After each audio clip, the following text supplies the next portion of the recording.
Okay, moving on to our next one. I got another system here that I need to solve. We need to both use substitution and graphing. I'm going to do substitution first because I'm on this screen, it has room for it, and I'll graph on my next screen, which has a coordinate plane.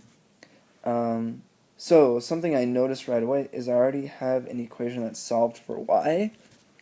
Since I have this y part solved, I can take the right part of it and plug it in for the y in the other equation. So I'm going to do that. 2x minus 3, where y used to be, you're going to put parentheses, you're going to put x minus 1. And then on the other side, we still got the negative 1. So now we got a new equation built out of the previous two, and we use this to solve for x. You need to distribute the negative 3, so you'll have 2x minus 3x, and then negative 3 times negative 1 gets you plus 3. Other side is still negative 1. Combine like terms to make negative x plus 3 equals negative 1. Subtract 3, negative x equals negative 4. And get rid of the negative, you can divide by negative 1 to make x equals 4. Ta-da! So we got the x part. There's always two parts. You have to get x and y. And we might see in the future that there will be more variables and more equations. You have to find out all the variable values. And to get the y value, you just take this x you just found and plug it into one of your equations. I'm going to plug it into the bottom one because it looks really easy. Y equals x, which is now 4, minus 1. And we got y equals 3. Ta-da! So we got x equals 4 and y equals 3. You can write that as the point for 3.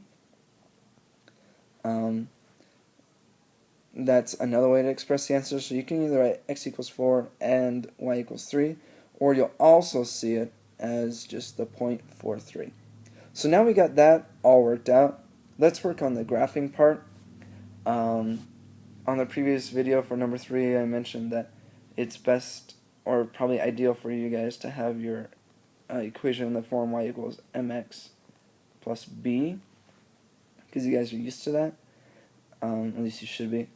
I'm going to graph this bottom one real quick, and then I'll change the other equation form so it matches this, the y equals mx plus b. But the bottom one's already in that form, so let's graph it real quick. We'll graph it in green.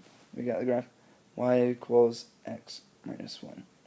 Okay, the minus 1 part is our y-intercept, so that's where we're going to put a dot on the y-axis at negative 1. And there's nothing in front of the x, so my slope is 1 over 1, or just 1. So I'm going to use that slope. I count up 1, right 1. I can put a dot there. Up 1, right 1, put a dot there. Up 1, right 1, put a dot there. And these dots are lining up quite nicely like this. Put a line that way. Put a line that way. Okay, so that one's all graphed. I need to now get my other equation. Yeah, let's make this red. In this form, the y equals mx plus b form. So let me erase some space here.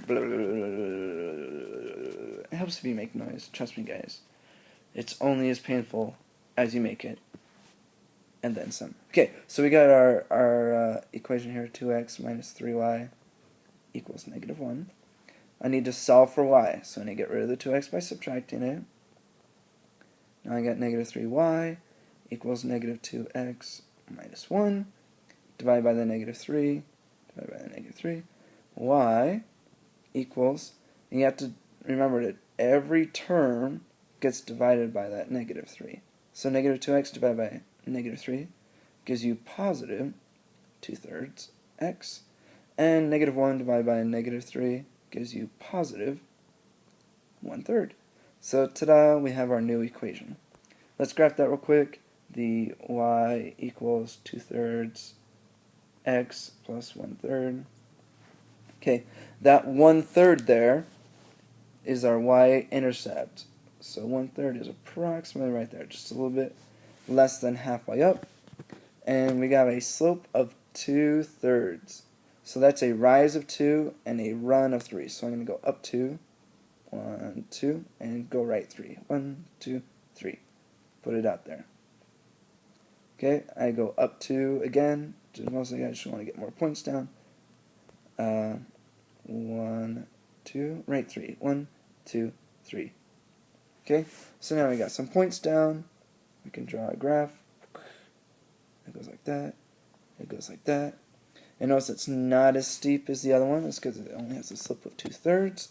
And our solution here is looking like it's here somewhere, about 3, 2. And if we look at our actual solution, the solution's at x equals 4. So it should be actually up here. But when you're graphing, man, it's kind of tough to tell where things intersect depending on how well you draw your graph, which is why graphing is kind of hard.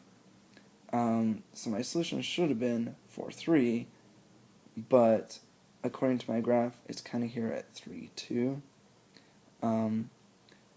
Something along those lines would be okay for your solution with a graph, but if you're substituting, you'll get the actual answer. And that's it for number 4.